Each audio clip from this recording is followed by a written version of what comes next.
Copy. Close.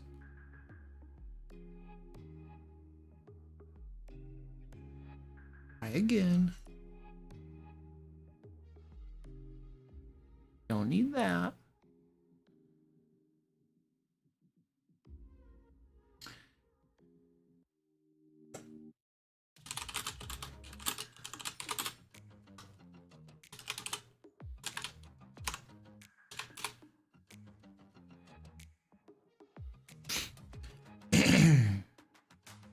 Whee! There we go. Beautiful. Let's go over here. Done. Done. Done.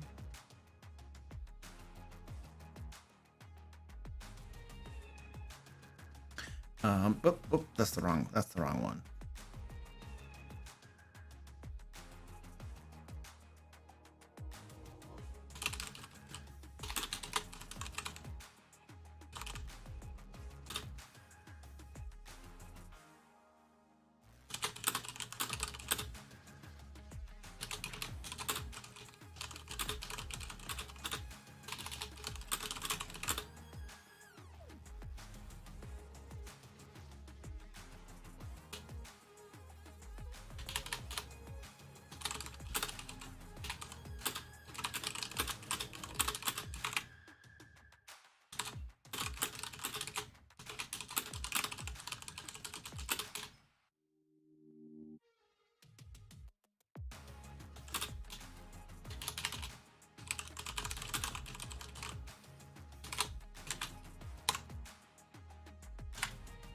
Oh, wow. What is that? Oh, nice. Penguin butt's back. No way. Is that true? Wait. Oh, nice. Penguin butt? Oh wow, it's awesome. This is a great way to kick off the live stream. Butt penguin is the official way to say it. What's up, Renato? Thanks, dude. I appreciate it, man. Yes, I already have work for you sitting in your queue, by the way, penguin butt. I don't know if you noticed that. I think I already have one item in it. I was like, oh, she's coming back on Friday, is she? Okay, let me put some work for her.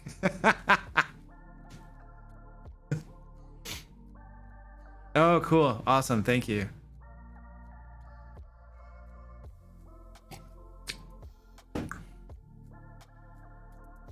What's up, Pixel? Stephanie, what's up? Overclock's in the house. Fred, what up, dude? Drizna, hello. Chris, hello. Dragon Spawn, what's up? Are the cats treating you okay? No, the clockwork robot. The cats are demanding. They're very demanding. They want attention. They want treats. They want food. They want me to clean their litter boxes.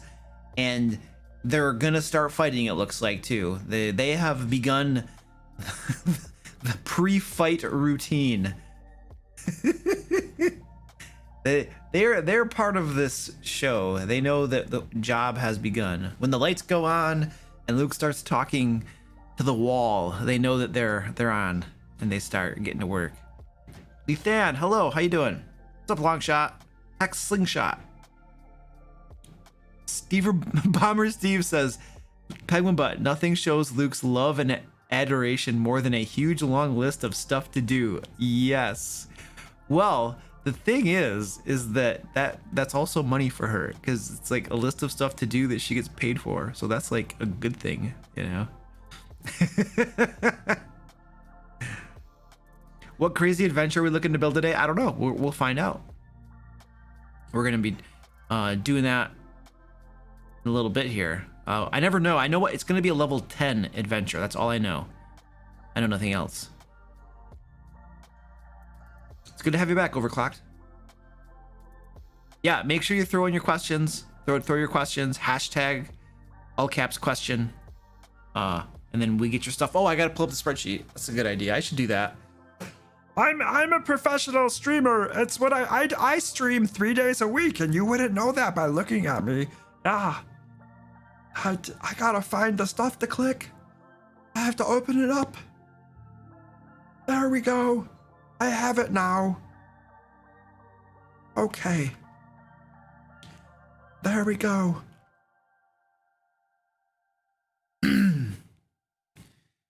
Oh, Naomi, you got your game in 5 hours? That's so sweet. So basically, you could hang out with us on stream and then go to your game. That's so sweet. Hey, Chris, thank you so much for becoming a Wormling Dragon, dude. I really appreciate that. There's a... What was I gonna say? If you hook up to my Discord, you get like little flair on your name. The cats are gonna start fighting.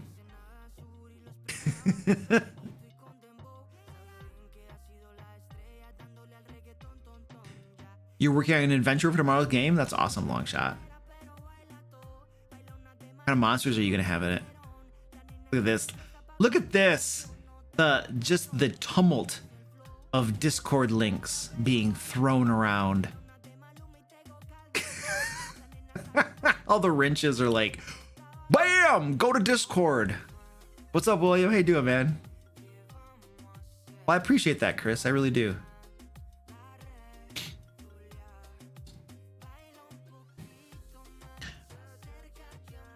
We are doing... Whoa.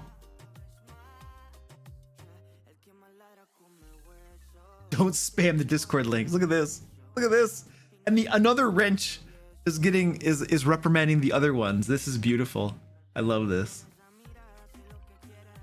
Converting old modules? Dude, well, yeah, that's a lot of work, yo. Converting old modules.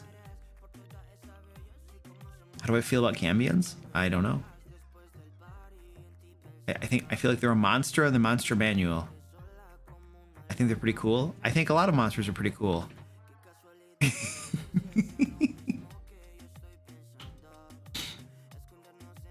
And just mute Dan so you can sleep. There's no sleeping, Dan. You have to work.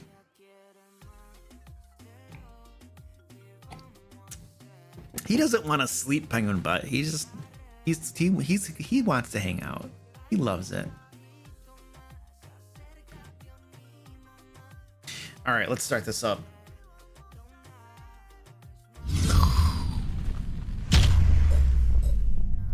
This is beautiful. Oh! All right. Ladies and gentlemen, welcome. This is a live stream. We're here. We're going to stream live. Tonight on the program, we have Q&A for about an hour or so. You throw your questions down. I will answer them. They will be all very insightful, very poetic answers that I give. Yes. Did you guys see that? She got jumped.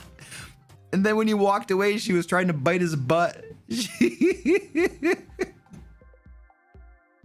Oh, man. Now they're just staring at each other, twitching their tails. They're like,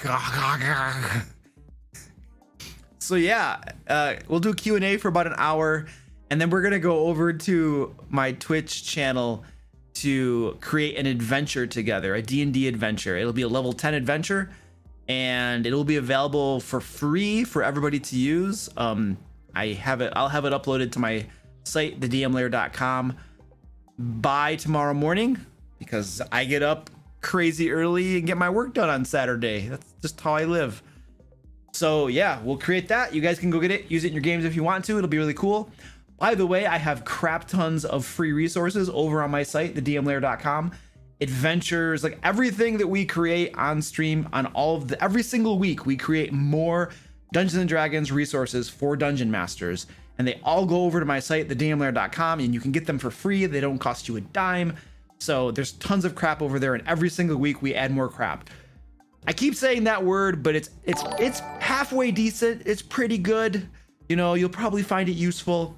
So yeah, go check that out. Not now. Don't leave the stream. Go check it out later. Oh, did we just get a oh, sweet. I think we just got a donation to Stack Up. Thank you, Ed. I really appreciate that.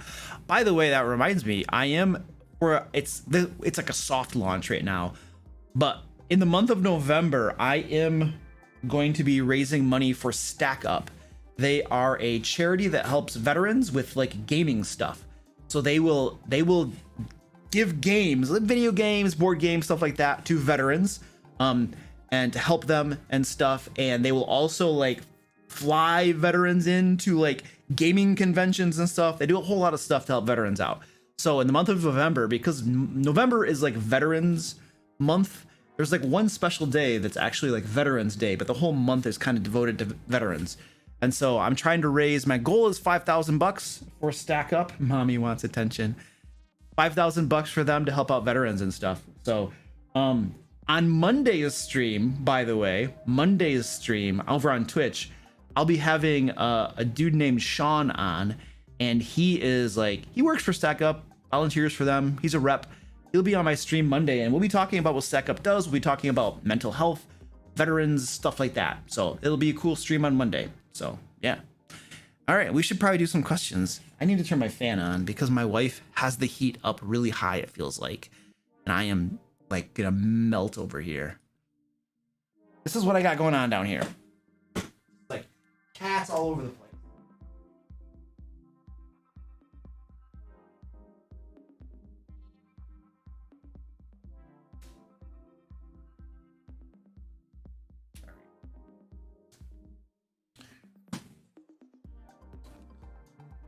They want their treats. They so want their treats. All right, let's look at questions. Salem says, this is my first live stream. What do I do? Well, you can sit there and just hang out and listen. That's always an option. You can ask questions. You probably don't want to spam because that will get you in trouble. But other than that, dude, what's up? Just hang out and chill, man. Wanko-san says, how do you handle player disappointment while the game is going on? Last night running a module, White Plume Mountain, the players were clearly disappointed about a magic ring that was cursed. Yeah, what are you gonna do? They don't like the magic ring. They don't like that it's cursed. Like, what are you gonna do? So I mean, are you gonna stop the game to have a conversation about their disappointment in the ring? You could. I've stopped the game before when I felt stuff going on, you know, like, I don't know if this is a case of it. I don't know if this is it's a time when you would do it, but when I've sensed some sort of negative emotion, let's say, amongst my players during the course of a game, I have stopped the game from time to time. It doesn't happen very often, to talk about it, to say, hey, what's going on here? Like, I remember this one time, one of the players was arrested, and he was sentenced to be executed. And the player, here's the thing, the player approached me and was like, Luke, I'm not having a lot of fun with my current character. I'd like to make a new character. And I was like, okay, cool. And so he and I kind of arranged for a way for his current character to exit from the game. And he had actually committed some crimes that he was guilty of. And I'm like, okay, we can get you arrested. Great, get you arrested.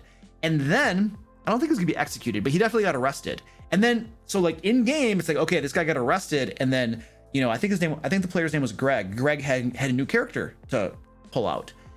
And one of the other players got upset, like legitimately upset. Like, what the heck? This guy his PC just got arrested and he's out of the game like that. You know what I mean?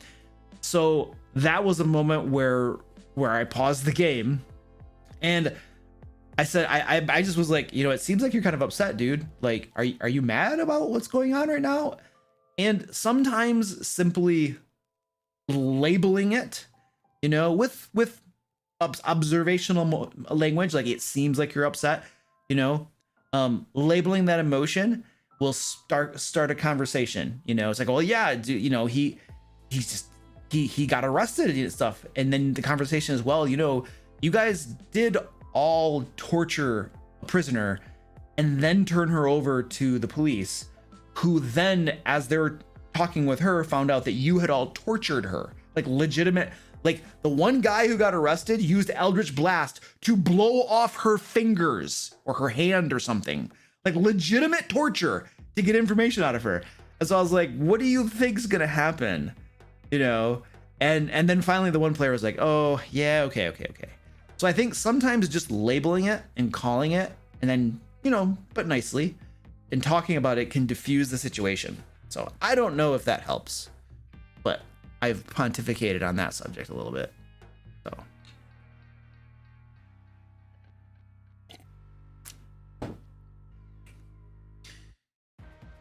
Ethan Percival says, I'm running a Halloween adventure tomorrow. Actually, the one is, when's Halloween? Is that tomorrow? Oh, that's tomorrow. Hey, look at that. By the way, that reminds me. My monthly VIP hangout is tomorrow on Halloween. So any patrons or channel members, that is tomorrow. So yeah, don't forget about that. It's really good. It's like so for folks who don't know what that is, like my patrons, channel members, and Twitch subs, like once a month, those that are, you know, there's a certain tier that if you're at it once a month, you know, we all hang out on Zoom, video, voice, and stuff, and just hang out for 2 hours and just talk, goof around, I don't know, whatever. So anyway, that's tomorrow on Halloween. I didn't even know when I scheduled it. I didn't even know it was Halloween. I wasn't even thinking. And so I think they all were like wanting to put costumes on. Okay, anyway, I'm running a Halloween adventure tomorrow. Actually, the one Rye Bonitor just released. I have no idea what that is. How do you suggest I add more spookiness to the game? Here's my deep, insightful idea. Add spooky elements to it. Like you need to brainstorm using your creativity. What are some spooky things? What are some scary, creepy things that I can put in the adventure? And then you put those in the adventure. That's the process. It involves you thinking, you being creative, you deciding what those things are, and then you modifying that adventure. That's the process. I'm not going to give you solutions. I feel like that is robbing you of the experience of exercising your creativity and becoming a better dungeon master. So I'm not going to give you the solution, but that is the process. Yeah. It's the whole teach a person to fish rather than just catching him fish and giving it to him. Luke DM Walker. Hey, what up? I recently planned to use your carnival villain from last stream. Carnival villain. I don't remember that. I'm sure we did it. I just don't remember. Not good memory here. I do so much stuff. It's like I can't remember what I did yesterday. And I'm not used where to go with it. Should I make it like the Cult of Rakdos? I don't have any. Okay. I don't know what the Cult of Rakdos is, and I don't remember the carnival villain. I don't have enough context and information to answer your question. I'm sorry. Maybe you could post clarification? I don't know. Sorry. That's like my second strikeout for tonight. Stephanie says, my last session I got to complain about how I've been asking the players to recap what happened. Okay, I do that literally every game session. I ask my players to recap. Am I really in the wrong by asking them to recap instead of myself? No. Why? So like, I would be interested in Stephanie in knowing why they have an issue with them providing a recap. Like, what's the complaint? What's the basis of the complaint? Like, why is it a problem for the players to provide a recap of what happened last game session? Do you guys not remember? Are you not paying attention? Are you why is it a problem? You know, that I would be super interested, Stephanie, to know why they have a problem with a recap. If you want to throw that in there and then a moderator, make sure that gets in this, because I'm the storyteller. You're not a storyteller. You need to beat them over the head with a book or something. Put spikes on it. Make it. That is so wrong. That premise right there is absolutely wrong. You're not the storyteller. Dungeon masters are not storytellers. Okay, The Dungeon Master's job is not to tell the story. If the Dungeon Master's job is to tell a story, they need to go write books and publish them. Storytellers write books and then people write them. The Dungeon Master's job is not to tell a story. It is to create a situation, such as an adventure, a mission, or whatever, that the players will then interact with. And who knows what'll happen? They do X, Y, Z, who knows what's gonna happen? And then, based on their actions in response to the situation you create, a story happens. But the players have just as much influence, if not more, into creating that story than the DM does. The DM just gets that little bit of a spark of a fire going, and the players come along, and they're the ones that create that massive bonfire that's a story. So I challenge the premise of that, and I would go right back at them and be like, no, that's not true. I'm not the storyteller. We are all collectively deciding what the story is, and you guys all actually have more a hand in creating that story than I ever do.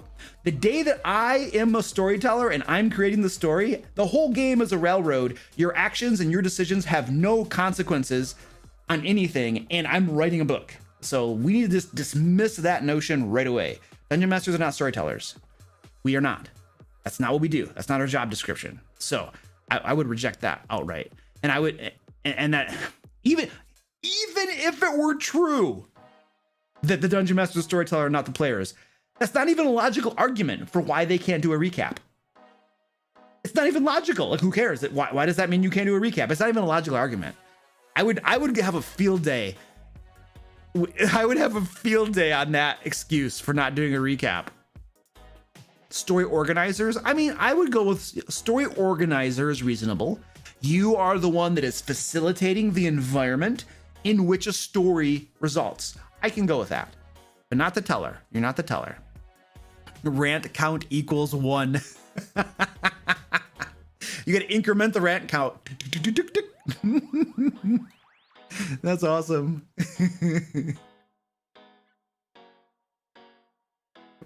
Yeah, make sure when you ask questions, please, to put it in the right format. It just helps us make sure we don't miss them. If you ask a question and it's not in the right format, it's hard for us to see them, and it might get missed. But if you put it in the right format, then we make sure that we get it into the spreadsheet, and then I'll at least I'll have an opportunity to answer it. Senpai Elmo, hello. How's it going, buddy? I don't know if I helped Stephanie. Did I help at all? Like, if that's the premise of why they don't want to do a recap, you can just blow that to smithereens. You could clip this little segment of the live stream and just be like, this is what Luke said. I don't know if I'd recommend that, but I don't know. At the end of the day, why do I have my players tell the story? Why do I have my players do the recap? Because, well, there are two reasons. First of all, I want them to have to use their brains to think about these things and remember what happened, first of all. And I want to see what they remember, and not even just what they remember, how they remember it. You see, player brains are like scrambled eggs. This is a horrible, horrible metaphor. Player brains are like scrambled eggs, but the problem is the Dungeon Master didn't make scrambled eggs. We made corned beef hash, right? So their brains remember something. Sometimes they remember things. This is a horrible metaphor. This metaphor makes no sense. Players will misremember things. I'll just dispense with the metaphor. Players will misremember things constantly, and they don't remember the name or this, that, or the other. And this is just what they remember. It's like, okay, that's what you remember. Let's roll with that.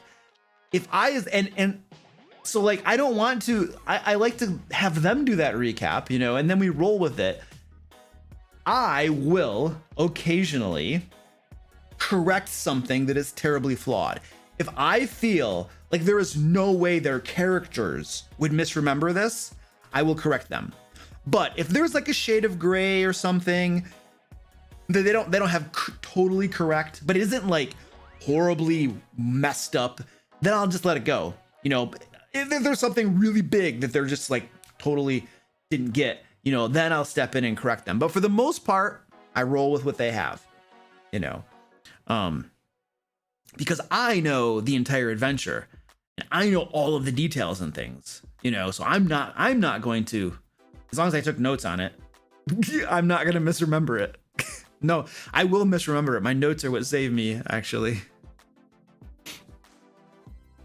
Their perception is their reality, to a certain extent. No. So their perception is their reality. It's not the reality. Like, they can misremember it and go forward based upon the wrong premise. I didn't change my game world. My game world is immutable. Okay. But they misremembered and they're going off a wrong premise. Later on, they're probably going to run into that and be like, oh crap, we messed that up. Or we didn't remember correctly. But I don't change facts based upon their misremembrance. All right. Drubber Bandman says, I have a one shot tonight and I only have 4 hours to run the game till people need to leave. Would you water down the fights first or water down to take out story aspects? Take out story aspects. So the way you do a one shot when you have a start and a finish point is you have certain story aspects, scenes, call them scenes or something, things that are going to happen. And you have a starting scene, which is going to be the plot hook where they discover what's going on, right? And then the final scene is the resolution where everything wraps up. Usually it's a boss fight or something where they find what they're looking for. Those are pretty much required. You need to have the start, you need to have the end. Everything in between is optional. When I design one shots that I run at conventions, this is how I do it.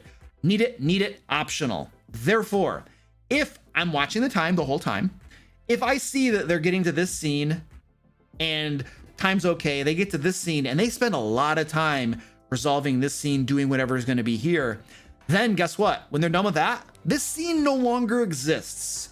They go right to this end scene. And I usually try to give this end scene about an hour of time because it's usually in my type of one shots that I run, it's usually a sort of boss fight. And so we're going to need probably about an hour to make sure we have enough time to get through that. I don't like rushing the boss fights because I love tactical combat with minis, grid, and all that kind of stuff. But I don't want to rush the boss fights. And Dungeons and Dragons is based around the idea of combat. You know, like 90% of the rule book is about combat. Many people play the game because of the combat. So that is not something I want to skimp on. I want to make sure that players who enjoy that get a good dose of it in my one shot. Obviously, you have social interactions and explorations. I want to make sure I'm hitting those as well because those are also key core parts of the game. You know, but I don't want to skimp on combat. That's a huge part of the game, like technically part of the game. Oh my gosh, what is this? Look at this! Look at this! This is orange. Orange, what are you doing down there? Oh, I fell. Oh no. I fell. Orange, what are you doing, buddy? Mommy, what's going on? Mommy needs attention. Nice.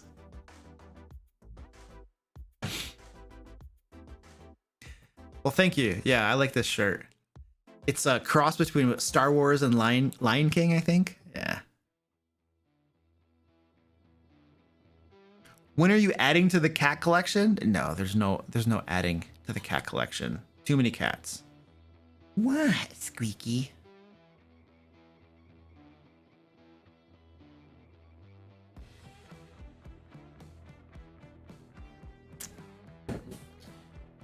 So Bianca says planning an encounter that teaches about player death. It teaches about player character death. Okay. I'm sacrificing a DMPC for the cause. With resurrection, if enough tears are shed, will it be okay or let it happen naturally?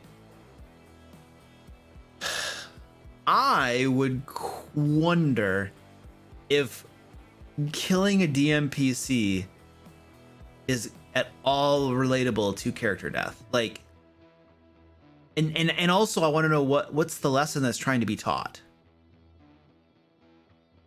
If it's don't be too attached to your character because they might die, I feel like I don't give a well, if I care about my PC, I'm probably going to care a whole lot less about an NPC.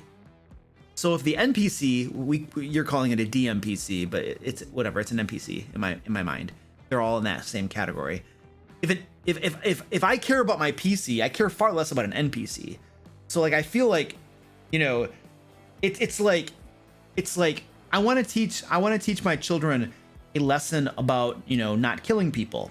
And so I'm doing something where I steal their lunch money. Well, stealing their lunch money doesn't really teach them about, you know, the lesson about not killing people because it's too far removed. It's not like the same thing. I feel like something similar. This is what you get when I make up examples on the fly. I feel like something like, you know, the DMPC or an NPC is too far removed from how personal some players can, you know, how much some players can get attached to their PCs. So I'm not sure that will have the whatever effect whatever lesson is trying to be taught. I don't know that will have that effect. If you want to teach them a lesson, whatever lesson it is about their player character death, the best way to do that is probably by not making characters die, but allowing them to die. Just not preventing it. Like if it happens, it happens, and you don't prevent it. So I feel like that is gonna probably whatever. Again, I don't know what the lesson we're trying to teach, but that's probably gonna be a lot closer than an NPC, which people can be either attached to or not. It depends. Some people get really attached to NPCs. When I was playing my daughter was crazy attached to the NPCs. There's this NPC called Nasser that she loved. And I was getting tired of playing Nasser, and I had Nasser fall into a ravine into the Underdark and get swept away in a river. And my daughter was like, "Oh no, we're going after Nasser." And they went down into the Underdark on a rescue mission to get Nasser back. And I'm sitting here, I'm like, I just wanted to get rid of this NPC because I didn't like playing him. And she's like, "Nope, we're gonna rescue him." And so she rescued him.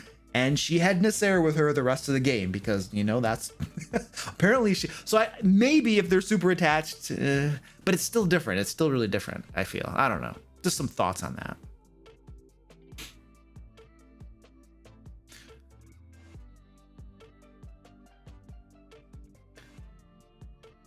They're first timers? To what? Player character dying? I'm like jumping into the middle of a conversation. Dan says, context, the NPC is a character the PC knows. Yeah, I don't think it's close. It doesn't feel like it's close enough, you know? It just feels like it's too detached. You know what I mean? It's like if I have a car and somebody else's car gets blown up, it's like, does that teach me a lesson about like you not putting I don't know. It's not quite as personal. But I don't know. It might work. It depends on the circumstances. Obviously, I'm just a dude on the internet, and you know far more about what's going on in your game. The real BGB. I don't know what that means. What's BGB stand for? Big Giant Box. Okay, cool. What's up, Box? How would you handle players changing subclasses? Nope, doesn't work that way. A la Tasha's Cauldron of Everything. Okay, first of all, that hasn't been released, so I don't think we know the content of it. At least I don't. I'm not privy to those details. I know that at least one of my players may try to take advantage of that. I'm debating allowing it. Yeah, you don't have to. I don't think...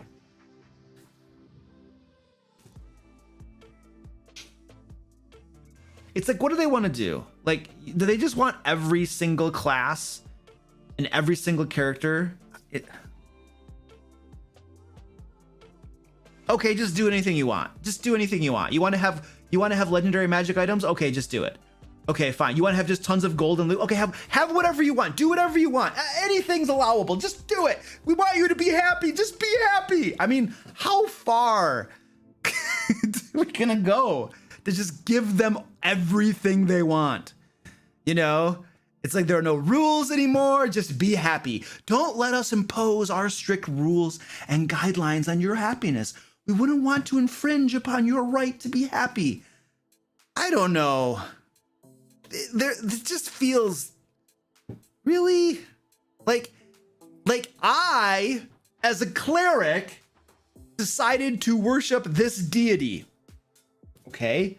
And I progressed in my faith and worshiping this deity. I get to level 5. You know what? I don't like that deity anymore. I'm gonna go to a new one. Switch out my subclass. That's the equivalent. That's switching out a subclass as a cleric. I'm gonna go to a new one. I don't think it just works that way, yo. Like you are starting your faith from ground up. You have a new religion, a new faith, and you're learning new things. You're back at level 1. You're now a level 1 cleric in that other one, and the other one probably gives you no more spells because you just lost your faith.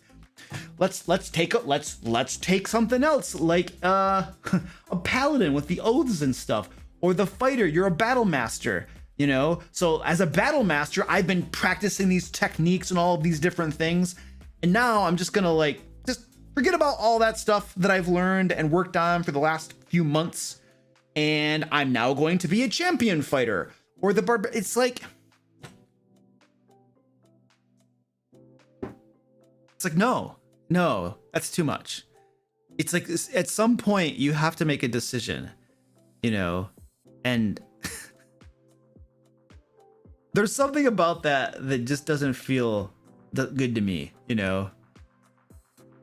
You know, it's like, how are there that many people whining and crying that we just have to let them change anything that they want? I mean, I don't know. Something about that doesn't feel good to me. Nixit says, Luke, you were threatening my safe space. Yeah, I don't like that idea. I still don't know what Tosh's even says. Nobody knows. We're not going to know until like November something or other when it actually comes out, you know. That's my gut reaction to that. There you go. Hey, Luthan, thank you so much for donating to Stack Up. I really appreciate that. Yeah, I'm doing a charity drive in November to help Stack Up. They are an organization that helps veterans through gaming, and they're probably going to get a link dropped right there by one of the moderators. Thank you, Dan. Appreciate that. If you want to help contribute, I'm trying to raise $5,000 for these dudes. My brother still is in the military, and he served in Iraq. Well, he was in Kuwait once, then Iraq another time and stuff. He played lots of video games when he was deployed.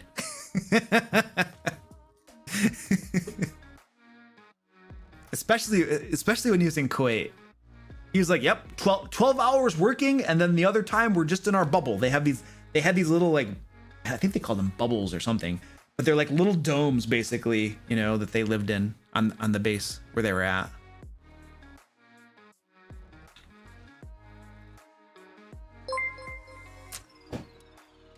Brian Hire says, what camera do you use for streaming and what mic do you recommend? So, can you link my Amazon?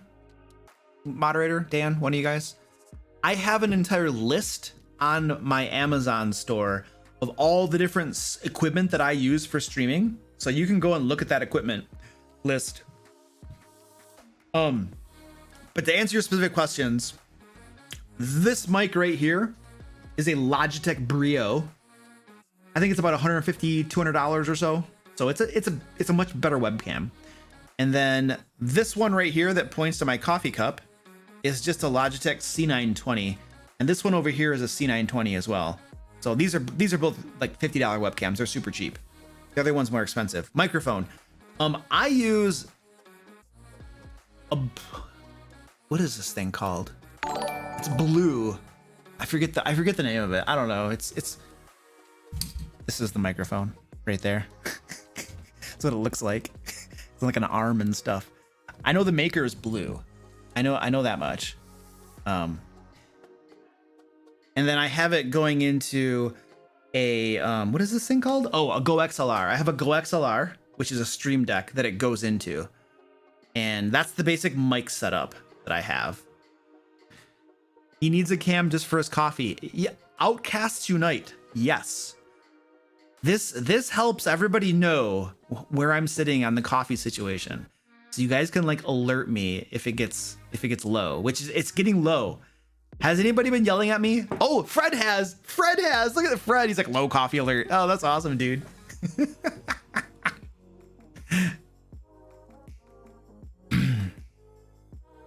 How's Into the Fae coming along? It's coming along great. So Into the Fae, quick update. I have pretty much everything done for the draft. I think I might have one thing out for editing still. But anyway, the draft is drafted. I am getting ready to put it together into, I still have to do a little bit of touch-ups to it. I have some feedback from a private playtest that I want to try to tweak a few things, but the draft is pretty much ready to go. I am at the stage now where I'm just tweaking the survey that's going to go out on BackerKit, and then the backers will get a survey that will have a bunch of questions in them and stuff, and they'll be able to do add-ons and stuff. So I'm looking to do that within the next week or 2 weeks is when that's going to move. And then once the survey is filled out, we will be able to send out the draft to the playtesters who signed up for that, who paid for that, I should say. And then we're going to start playtesting. So playtesting will be happening,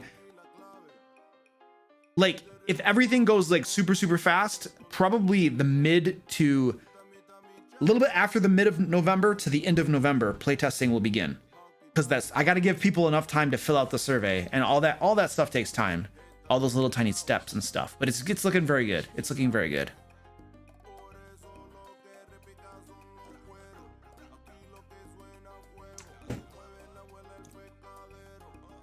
Bianca says, planning an encounter that teaches about character death. Oh, I already answered that one.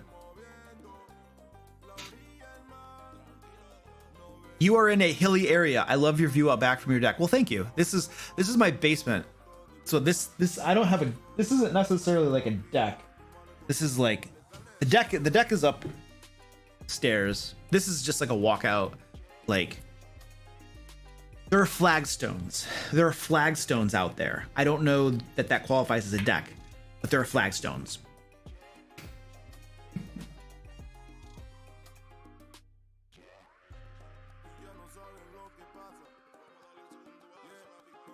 Some of my players seem not to be concentrating while playing. How can I get my players to be more concentrated? Concentrated? Like they're not sitting close enough together? Or they're not paying attention? So if you want them to sit closer together, we could probably tie a rope around them and just cinch it really tight and just squeeze them together. You know, it might impede like the ability to like roll dice and stuff. But if you want them to focus and pay attention to what's going on in the game, the number one thing, so you got two options. You got three options. I got two cats chewing on my leg because they want attention or something. You have three options. One, you can go around like a school teacher and take away everything that's distracting them. Give me your phone, give me your books, blah, blah, blah, blah, blah. Number two, you can beat them over the head with something and yell at them to pay attention to the game. All right. Number three, I don't know. Squeaky, I swear, stop biting me. I don't know that the first two are going to be super effective. So, you could have a conversation. You could have just, hey guys, you know, I see a lot of people on their phones, not paying attention and stuff. You know, like, are we doing okay? Like, do we need to take a break? Do we need to stop? Do we need to play a different game? Do you guys not like D&D? Do we want to play something else? Like, we don't have to play D&D. You know what I mean? Just call attention to it. Just call it as you see it. Hey guys, it looks like nobody's paying attention, or it seems like not a whole lot of people are paying attention. Do you guys even want to play this game? Do you want to do something else? Should we just stop? You know, just label it, call attention to it, see what they say. You know, you might get some very good feedback. You know, who knows? They're like, you know, dude, yeah, we don't like this game. All right, we got people talking. Now you can make some decisions. The other thing you can do, and honestly, I feel like we are very quick to, I feel like dungeon masters are very quick to blame players for not paying attention. However, I feel like we play a role as well in how well they're going to be paying attention. So, how fun is my game? How interesting is my game? Am I doing things in my game that are just riveting, they're having fun, they're paying attention? Like, if I am boring as dirt, well, of course your players are going to be like, woo, phone. But if my game, if I can improve my game, if I can make my game better, if I can make my game more interesting, if I can be a better dungeon master, then I am probably going to be able to better grab players' attention so that they are less likely to be on their phones, less likely to be off in La La Land. If I can improve myself as a dungeon master and be more, run a better game, run a more interesting game. So I personally, like, when I see players that are not paying attention, my first instinct, well, I mean, there's some annoyance where it's like, ah, you know, but then I say to myself, okay, you know, he's on the phone a lot. Why is he on the phone a lot? Okay, is my game not good enough? Like, do I need to improve? Okay, so maybe he likes certain parts of the game and not others. Let me think about this. Is there a way that I can improve or do something differently? You know, and how often is he on the phone? Is it like once every so often, or is it all the time? You know, so like, I would prefer, like, I can control myself. I can control what I do. I can get better. I can improve. I can't control my players. I can't control what they do. But if I can make myself better and make the game more fun, then that increases the probability that they are going to pay attention. So that often is the higher road, the better road, I think, to follow, is to improve oneself without laying blame at others. You know what I mean? You can still have a conversation with them, because there might be things that you're doing poorly that they could tell you that you could improve on, and that's going to help things. So the conversation is good, you know. Now, there's some stuff for you.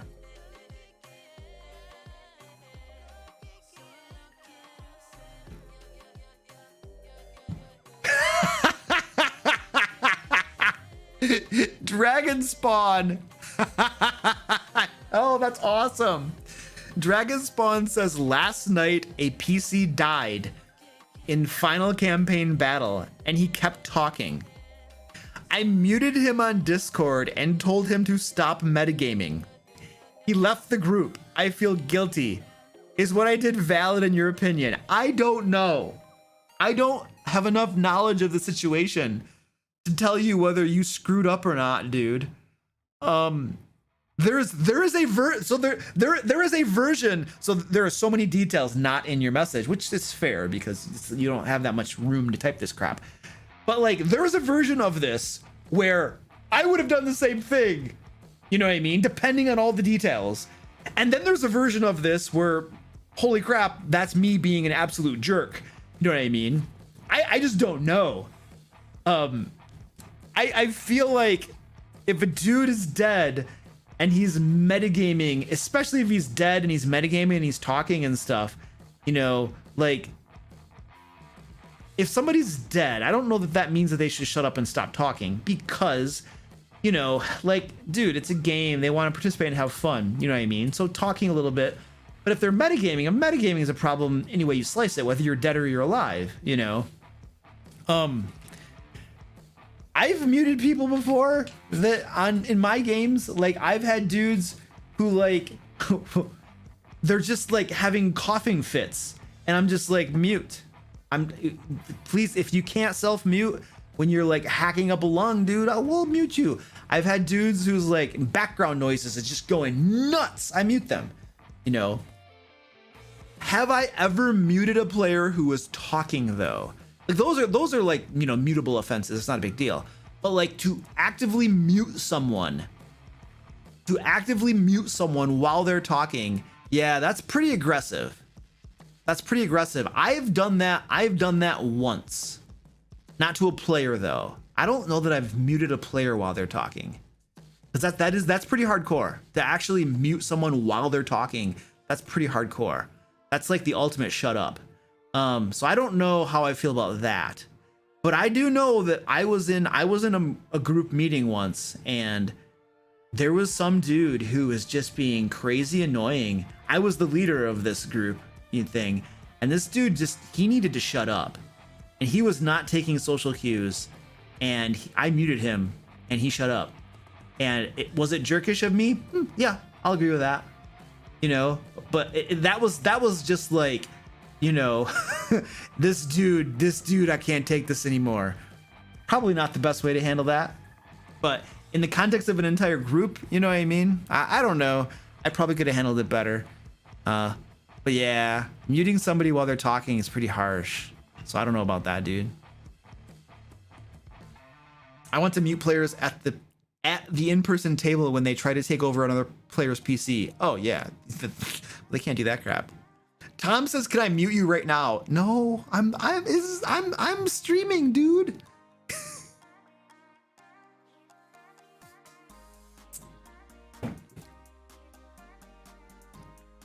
Holy mackerel! Wow.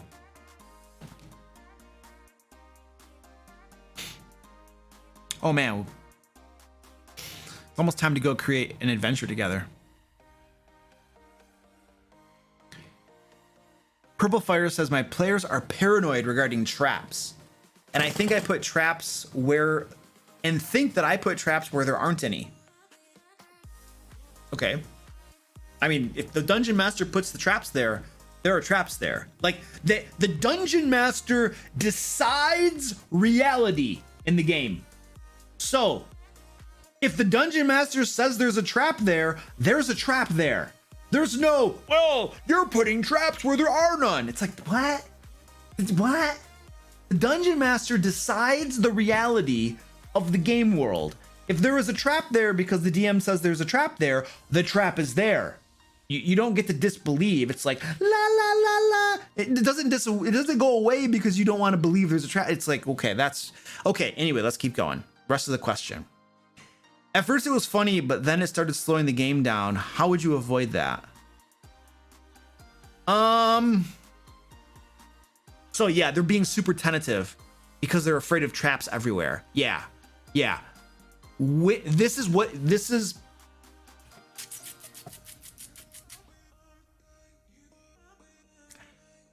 one of the reasons that I don't have tons of traps in my game.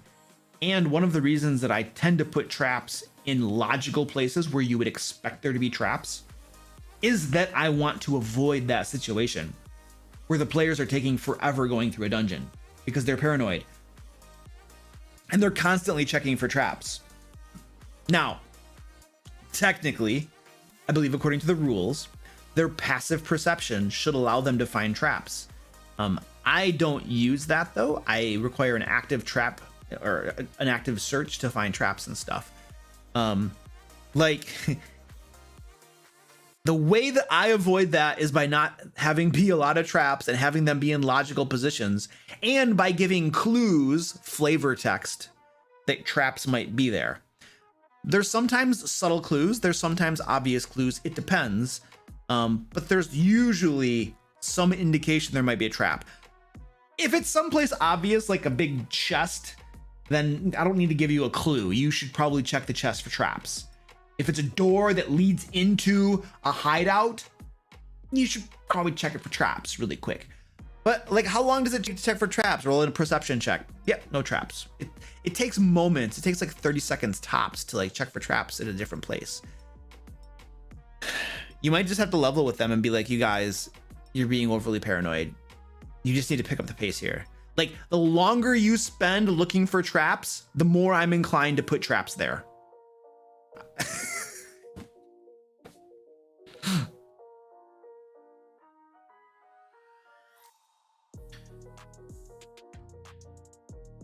How would you handle it if while you were on break, the players decided to create a homebrew item without asking beforehand? How do the players create a homebrew item? You're the dungeon master. They don't have the power or the authority to do that without your input into it. Like, you're running the game. Like, that, all of that needs to flow through you. They don't have the authority to do that. Like, if they want to homebrew, create a magic item, then they need to run that through you, and you need to tell them what the rules are, how it works mechanically. You know, we need to roll for success or not. You know, you need to spend time doing this. You might have to get special ingredients to do this. You're gonna have to spend gold or something, research costs, like who knows? There's a plethora of things that might be involved in that. So the idea the idea that they do it while you're away from the table and then you come back and they're like, oh yeah, while you were gone, we created a magic item. I'd be like, no, you didn't. Now explain to me what you want to do and we'll figure out what you would have to do to create a magic item that you want to create. But like, I don't walk away for 10 minutes and come back and you have a magic item that you created. No, it doesn't work that way. That would be a pretty short conversation with me. I'd just be like, no, you didn't. I don't know if that's helpful for you or not.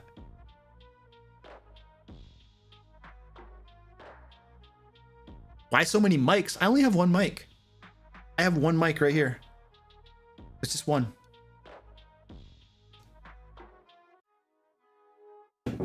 I am now out of coffee, totally. Your view on people who come to socialize rather than game? Nix it, I'm gonna be straight up with you, dude. Like, that is one of the big reasons that I play with strangers. When I put together a gaming group, like, I play with strangers whose primary purpose is to play D&D. Because I want to play D&D. Now, yes, we play D&D for a while, we become friends, but playing the game is what unites us. It is what brings us together and what creates the friendship. And so I have a hard time, like, yeah.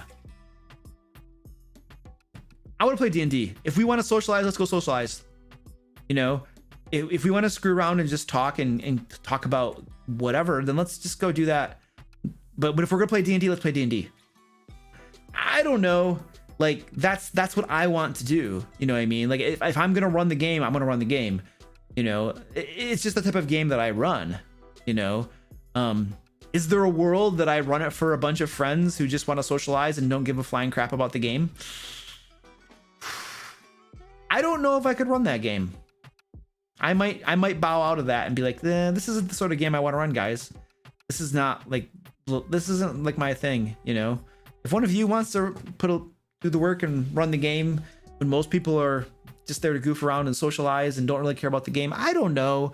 There's nothing wrong with it, you know, but it's not me. You know what I mean? Like, if other people run games like that and they all enjoy it, then I don't think there's a problem with that. You know, it's not like me, you know what I mean? Like, I don't identify with that, you know, but that doesn't mean it's wrong. It's just not me.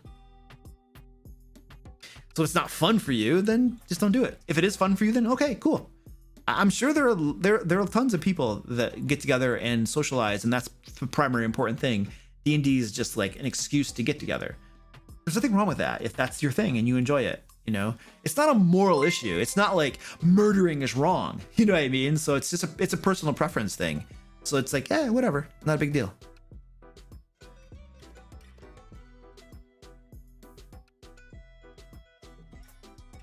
Goliath Cleric says, because of life stuff, I don't have time to homebrew campaigns at the moment. Are modules actually less time to prep? No, they're not. No. Well, it depends on how much time you generally take to prep. I can create a homebrew game session. I mean, there are versions. It depends on the quality of the game. Like, I have patrons who pay a good amount of money to play D&D with me. The preparation that I put into their games is pretty high because I want to make sure we have and my Curse of Strahd game. Those are my two big games. Curse of Strahd and my Ancient Dragon Patreon campaign. I put tons of time into prepping those. One of them is homebrew and gets lots of time. The other is a module, also gets lots of time. But if I were to have to pick, if my goal were to reduce the amount of prep time as much as possible, reduce all the prep time as little as possible, it would be homebrewing for sure. I would homebrew adventures. I would get a map. I would drop a quick map.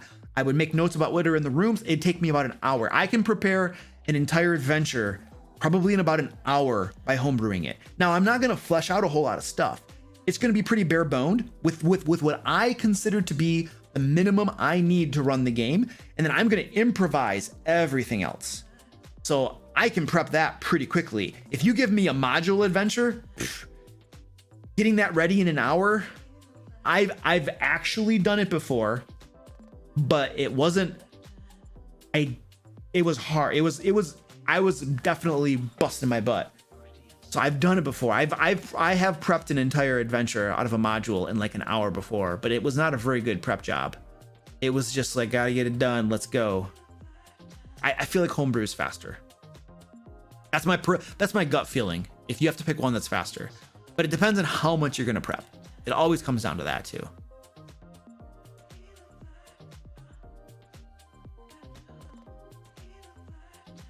Hold on a second. Let me see something. I might have standby.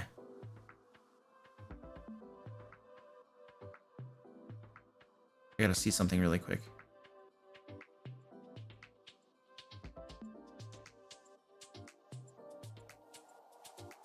Where is this? 51. Okay. All right, cool.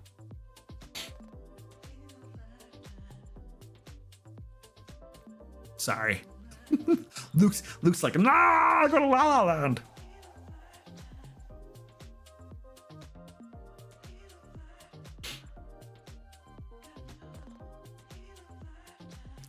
So Simon says stealth and invisibility, sneaking around guards at a gate while being invisible. So all invisibility does is people can't see you. You still have to be quiet. So it allows you to hide in plain sight, basically. Usually, in order to stealth and hide from someone, you have to break line of sight. You have to be around the corner where they can't see you, and then you can try to hide. What invisibility allows you to do is hide in plain sight. You can be within line of sight because they can't see you, you're invisible. And then you can stealth. So sneaking past the guards, invisibility makes that much easier, but you still got to make a stealth check. You still got to be quiet while you do that. It just allows you to sneak to stealth while they have line of sight to you, essentially, is all that does. It's not an easy, it definitely makes it easier for sure, but it's not an automatic guarantee that it's going to happen. All right, we need to go over to Twitch and create our adventure together.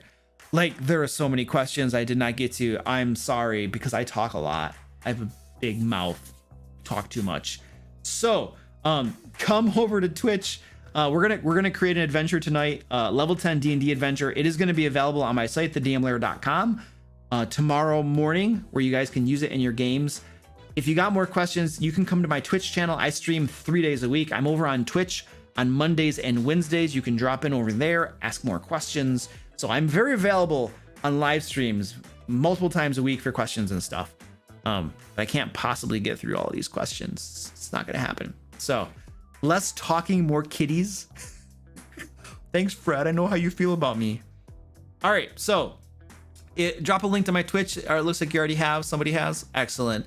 I'm gonna close this bad boy down here on YouTube, and we're gonna go over to my Twitch channel, and we're gonna create an adventure together. It'll take me about 5 minutes or so, probably, to get things up and running. So I will see you over there. Thanks, folks. We'll see you there. Bye.